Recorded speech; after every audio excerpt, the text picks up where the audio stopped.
Sino mo nga ako sa dito? Itaan mo ko. Bus. Itaan mo ko. Mabalitaan ka doon. Ako nga nahihiya eh. Julia Montes sa lakad at suot niya sa pagpasok at paglalakad sa red carpet para sa press con ng Tupac. Bagay talaga sa kanya ang magiging action star. Ayan. I-welcome na po natin Julia Montes. Ayan, maraming salamat.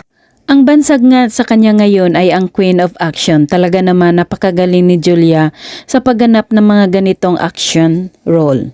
The newest Queen of Action, Julia Montes. Hi, Jules.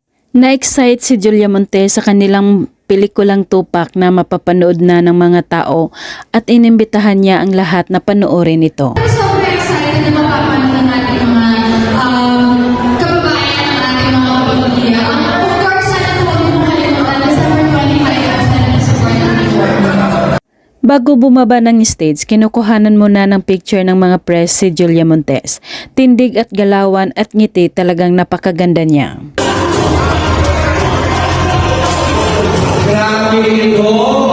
Ayan po, nandito na sa black carpet ang ating Queen of Action. At syempre dumating din si Coco Martin para ipakita ang suporta niya kay Julia Montes at sa iba pang cast ng Tupac. At sana po, sa December 25, ispota po natin, Tupac, directed by Peter Sones, Bibida, Arjun Taide, at Julia Montes. Maraming salamat.